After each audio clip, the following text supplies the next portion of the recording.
নমস্কার বন্ধুরা, নীলগোপাল একাডেমির পক্ষ থেকে আপনাদের স্বাগত জানাই। আরও একটি গুরুত্বপূর্ণ আপডেট নিয়ে আমি আপনাদের সামনে হাজির হয়েছি। আজকে যে বিষয়টি নিয়ে আলোচনা করব সেটি হলো কৃষক বন্ধু প্রকল্প নিয়ে। হ্যাঁ বন্ধুরা, আপনাদের যাদের কৃষক বন্ধু প্রকল্পে নাম নথিভুক্ত করা আছে তাদের জন্য সুখবর। কৃষক বন্ধু প্রকল্পে খারিফ শস্যের জন্য টাকা কিন্তু রিলিজ করে দেওয়া হয়েছে।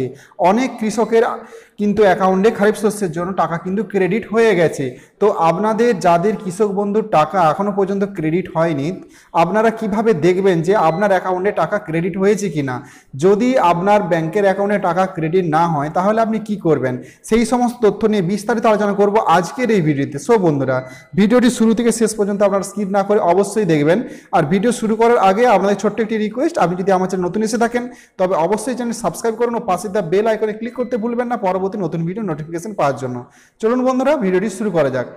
বন্ধুরা, প্রথমেই আপনি আপনার ফোনের গুগলে যাবেন। গুগলে যে টাইপ করবেন কৃষক বন্ধু লিখে সার্চ করবেন। সার্চ করার পর প্রথমে যে লিঙ্কটা আসছে দেখুন, এই যে কৃষক বন্ধু, এটাতে ক্লিক করবেন।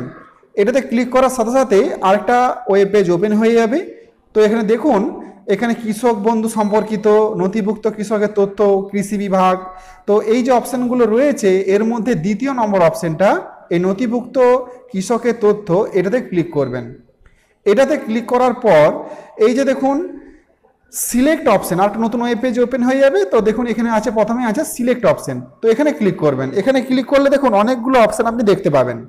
ভোটার কার্ড, আধার কার্ড, ব্যাংক অ্যাকাউন্ট নাম্বার, কেবি আইডি মানে কৃষক বন্ধু আইডি, মোবাইল নাম্বার, এছাড়াও অ্যাকনোলেজমেন্ট নম্বর, এতগুলো অপশন আছে। তো আপনি ভোটার কার্ড দিয়েও কিন্তু আপনার কৃষক বন্ধুর অ্যাকাউন্ট চেক করতে পারবেন, আধার কার্ড দিয়েও চেক করতে পারবেন। তো আমি এখানে মোবাইল নাম্বারটা সিলেক্ট করে দিলাম। এরপরে এখানে একটা আমি মোবাইল নাম্বার বসিয়ে দিলাম। বসিয়ে দিয়ে এই যে দেখুন এখানে একটা চারকোনা বক্স রয়েছে, পাশে লেখা আছে I am not a robot. এই অপশানটাতে ক্লিক করবেন। ক্লিক করার সাথে সাথে কিন্তু একটা পপ আপ বক্স আসবে। তো এখানে লেখা আছে মোটর সাইকেল। এখানে যতগুলো ঘরে মোটর সাইকেলের ছবি রয়েছে সেই ঘরগুলোকে সিলেক্ট করে নিতে হবে। তো আমি এখানে 4টা ঘর সিলেক্ট করলাম এবং এখানে ভেরিফাই অপশানটাতে ক্লিক করে দিলাম। করে দেওয়ার সঙ্গে সঙ্গে দেখুন এটা টিকমার বসে গেল। তো এরপরে এই যে সার্চ অপশানটা আছে বাঁ দিকে, এই সার্চ অপশানটাতে ক্লিক করলাম। ক্লিক করার সাথে সাথে দেখুন এখানে এসে গেছে কেবি আইডি মানে কৃষক বন্ধু আইডি এসে গেছে।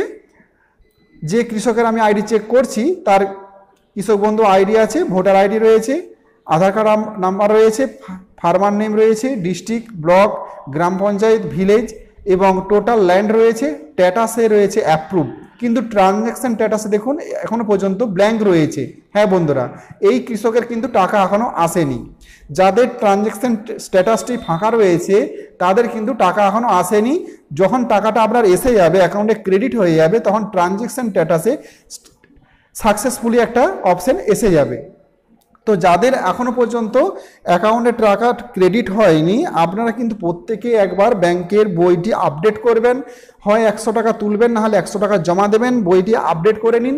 তাহলে যদি আপনার কোনো ব্যাংকের অ্যাকাউন্টে কোনো প্রবলেম থাকে সেটা ক্লিয়ার হয়ে যাবে।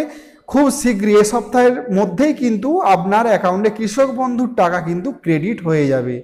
বন্ধুরা, আজ এই পর্যন্তই। দেখা হবে পরবর্তী নতুন কোনো ভিডিওতে নতুন কোনো টপিক নিয়ে। ততক্ষণ আমরা প্রত্যেকে ভালো থাকুন, সুস্থ থাকুন। Best of luck.